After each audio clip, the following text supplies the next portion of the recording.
Hello and welcome to Breezy Chatter. Today I'm going to be talking about the bold and the beautiful. But first and foremost, thank you to those who have subscribed to my channel. Your subscription is highly appreciated, and let's get started. Whoa, this Monday's episode was insane. I cannot believe what I saw. All right, let's just start with Brooke. You've got Brooke and Bill talking. Of course, all of a sudden, Brooke has boundaries, and she's telling Bill that he has to leave her house because Rich doesn't like him and he wouldn't appreciate seeing him in her place. And funnily enough, she didn't say her home.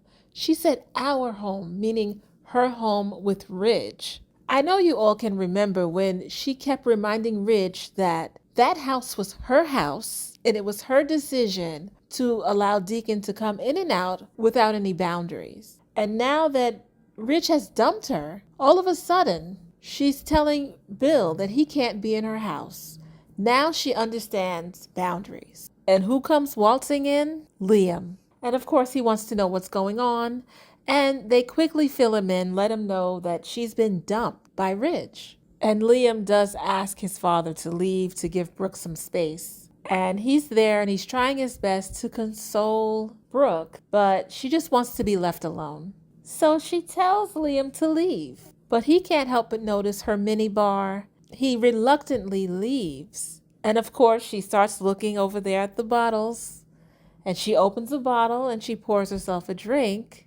And before she could take the drink, Liam comes and takes the drink away from her. And she's crying and she's begging for the drink. And he's telling her he's not going to allow her to hurt herself even further by taking a drink. And she's crying and he's consoling her. And he just looks so worried and concerned. And it's that look that we know Liam has when he is playing Captain Save a you-know-what. So here we go again. Liam is now needed. Brooke needs him. Remember when Steffi needed him? He saved Steffi. Hope needed him. He saved Hope from Thomas. And now Brooke is in crisis mode, and there he is to the rescue. So I think it's only a matter of time before Brooke and Liam cross the line. You guys tell me what you think in the comments. And now let's move on to Katie and Carter. So now we all know that Quinn left Carter, and it sounds like she was not very clear as to why she didn't want to stay with him, except that she didn't want to be married again. And while Carter is visibly hurt, he's telling Katie about all he sacrificed to be with her, and he just can't believe that she just up and left when they finally got what they wanted, which was to be with each other without judgment.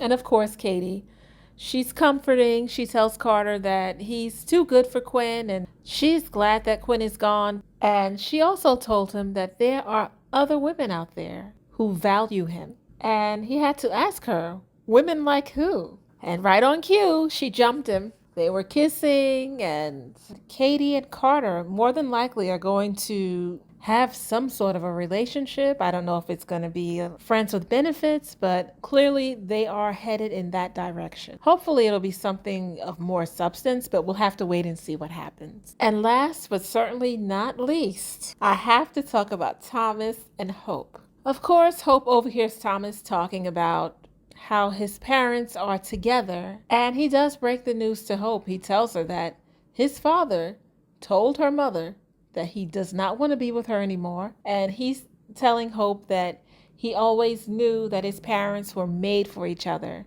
And of course, Hope is rolling her eyes up in the air because she doesn't buy it. She believes that Ridge belongs with her mom and they are destined to be together. So of course, Hope is upset. And Thomas says, well, if you want to go talk to your mom, that's fine. We can deal with the designs later. And Hope says, no, we have to get this done. So Hope puts on one of Thomas's creations, a beautiful dress.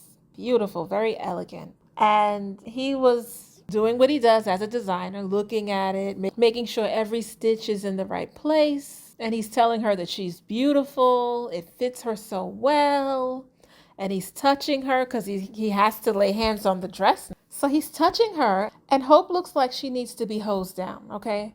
She is beside herself while he's touching her. She looked like she wanted to just jump on him. And the funny thing about it is that Thomas didn't seem to really notice. And, he just told her that she's so beautiful. And she says to him, "Oh, I bet you say that to all the models." And Thomas says, "I told you I'm a one-woman man, and that woman is you." That's all she needed to hear. She jumped him. These Logan girls, they like to pounce, don't they? She was kissing him, and he was kissing her right back. Hope stopped, and she's looking at him, and they're looking at each other, and she's panting. And I'm like, what the hell? I can't believe my eyes. I'm just waiting for tomorrow's episode so we can see that Thomas was daydreaming or Hope was daydreaming and that really didn't happen. And I can't wait to find out how things progress if the kiss was indeed not a daydream for Thomas or a daydream for Hope, because she's activated him. He's always wanted her, but he's used to her turning him down. He's used to things just being strictly business. Yeah, he flirts, but she doesn't typically throw him a bone. And that kiss was throwing him a bone. So, is she playing with fire? Will Thomas be able to keep their kiss under wraps? Will something more happen between Thomas and Hope? We'll have to wait and see.